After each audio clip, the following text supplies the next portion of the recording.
alors bon, bah, parfois un petit temps, c'est du direct, c'est de la technique encore un peu bricolée, mais on fait des efforts et ce sera, je l'espère, de mieux en mieux. Bon, Sophie, bonsoir. Bonsoir. Alors, écoute, je vais t'avouer honnêtement, Franco de Port, puisque je ne suis pas journaliste professionnel, j'ai fait un petit peu un travail, j'ai été voir sur ton site, donc j'ai découvert plein de choses. Et avant de commencer l'émission, je me suis dit, comment je dois l'appeler en fait, bon, parce que donc, ton vrai nom c'est Sophie Michalakoudis, et alors je viens de dire que ton papa jouait du rebetiko. Ça, je voulais quand même savoir, c'est quoi le rebetiko? Le rebetiko, c'est en fait une musique traditionnelle grecque. C'est un style de musique. Oui, c'est un style de musique qui est un peu équivalent au blues. C'est un style qui parle des états d'âme. Du blues grec. Du blues grec, qui est apparu dans les années 20-30 et qui est perpétué dans toute la Grèce. Le rebetiko. C'est du blues grec. Voilà, et comment il faut t'appeler alors? C'est tout simplement Mika, Mika. puisqu'en fait mon nom, Michalakoudis, veut dire fils de Michel, et donc j'ai réduit à Mika.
c'était un clip qui ne vient pas du dernier album. Non. Voilà. Et alors tu me disais pendant qu'on écoutait et qu'on regardait le clip, tu me disais que c'est un clip, bon, vu, on connaît les budgets qu'on demande pour un clip, tu me disais que tu as trouvé ça sur un site qui peut intéresser des artistes qui nous écoutent et qui ont envie de se faire un petit clip à moindre frais. Ça s'appelle En fait, donc c'est un site audiovisuel que j'ai découvert simplement en surfant. Ça s'appelle Keynet, KEYNET.be, et c'est un site qui recoupe tout un listing de réalisateurs belges qui sont soit en fin d'études ou qui sont à la recherche d'emploi ou quoi.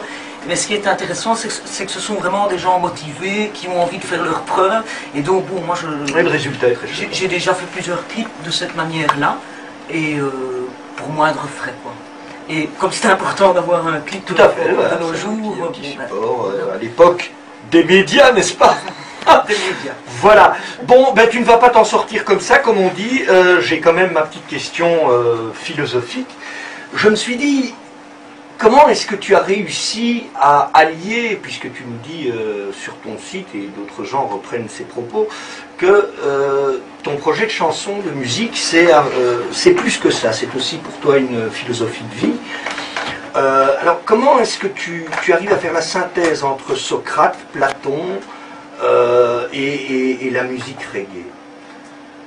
Ça c'est une grande question. Mais il faut dire que bon, la musique reggae au départ, je l'ai découverte comme inévitablement par Bob Marley, qui est lui-même d'ailleurs un philosophe, on peut le dire. Enfin, bon, je dis, ces textes, c'est quand même de l'engagement, c'est des dénonciations, c'est aussi tout un aspect spirituel.